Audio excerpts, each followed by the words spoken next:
Alright, good morning. So today, it's a Monday morning. Lalakad tayo ngayon. Pupunta tayo ng Imus, Cavite. Bibili tayo ng bagong camera, action cam. So, napag-decidean ko para magkaroon tayo ng 360 lagi. Tsaka isang POV lagi sa ating chin. Hindi na parang ubrang lagi na lang single camera tayo. Na nahihirapan ako mag-interchange na hindi ako makapag-edit. So, I decided na pumunta ng Imus. Mayroon tayong kausap dun na may magandang offer for a Insta360 Ace Pro. Hindi siya yung Ace Pro 2 Ace Pro lang. Kasi mahal yung dahil mahal yung Ace Pro 2. Kaya guys, salamahan nyo ako. It's a Monday morning, 6:11 a.m. Magkikita kami sa Imus. Kaya tara, let's go. This is Riot Moto.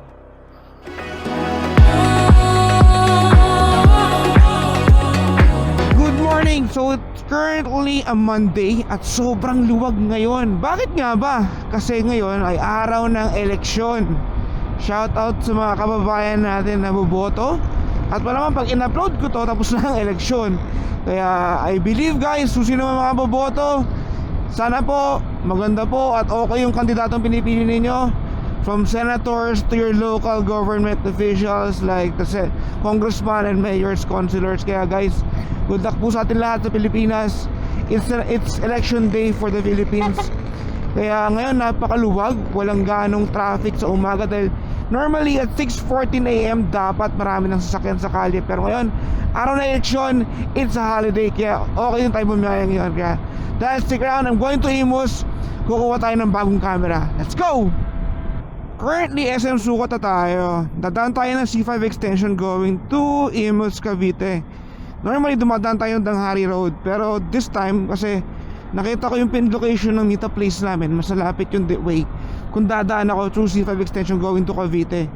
Napakaluwag naman ngayon this morning, kaya okay to. Ang ganda ng biyahe na to. It's currently 6:21. Parang 10 minutes pa lang ako mula sa bahay. Parang wala pa nga eh. Kaya tara, let's go. Meet up tayo sa Imus, Cavite. So, dito tayo sa Alabang Sapote Junction sa may Jollibee, kung saan tayo diretso papuntang Cavite. Puro motor lang, walang ganong sakyan guys. Sarap bumiyahe. It's currently 6:29 in the morning.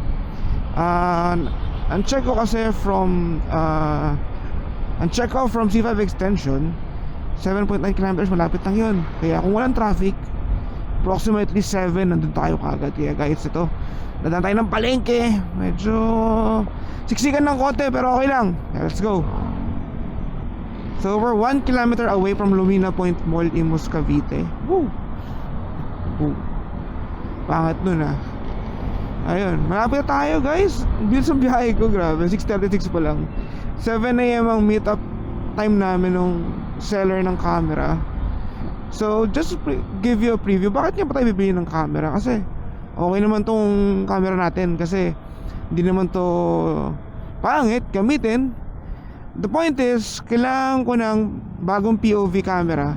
Kasi itong Insta360 One RS natin, meron siyang 360 lens. So, gagamitin natin lagi natin gagamitin yung 360 lens para sa ating mga Facebook uploads. Yung mga may mga narrations ng mga biyahe natin, kasi hindi ako makapaggawa ng portrait vlogs dahil nga lagi tayong naka chin mount. Ngayon kung gagawin ko namang portrait yung chin mount ko, hindi landscape, hindi tayo makakapag-upload ng landscape sa YouTube naman. So it's double purpose. Meron kang landscape sa chin mount habang nagbibiyahe tayo, pwede tayong mag vlog, and then the same time, yung 360 camera natin na gagawin natin itong 360 One RS natin na modular camera, siya na yung 360 camera. Makakapag-shoot na rin tayo ng portrait kasama yung phone tsaka yung chin mount natin. Ito tayo sa Lumina Mall.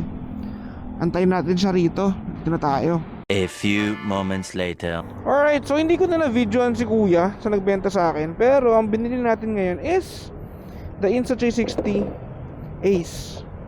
Sana yun. So, ang sobrang ganda ng deal niya. Kulang lang tayo ng mic adapter. So yan ang magiging chin camera natin na napakadaming freebies. Meron tayong water mount para sa parang water case niya. May mga selfie sticks. Meron na rin tayong charger, meron na rin extra case para sa vertical tsaka sa landscape. Kaya napakaganda ng deal. Ito, mahal na ito. Itong AIM Magazine na 3 baterya na charger. So, ang kulang talaga lang is the mic adapter. Kung meron nga mic adapter, ginamit ko na ngayon itong camera na to kaso wala. Kasama na rin pala yung SD card, kaya sobrang sulit ng deal. Kaya lakad na tayo guys. Kaya it's currently 7:04. Bilis natin. Makauwi na nga. Let's go. Dampot natin at pabili natin ng bagong Insta360 camera for our new chin mount. Yung Ace Pro nga gamitin natin sa susunod. Testing din natin yan for the next rides. Kaya abangan lang po natin yung upload natin. Guys, if you like this episode of Art Mono, please like and subscribe to my YouTube channel. Like nyo na rin po yung video and share if kaya nyo po. Maraming salamat at napakalaking tulong po nun para lumaki po yung channel natin. Kaya guys, ride safe, God bless. Araw po na eleksyon, God bless po sa atin lahat. Ingat, Godspeed, bye, R8 Moto.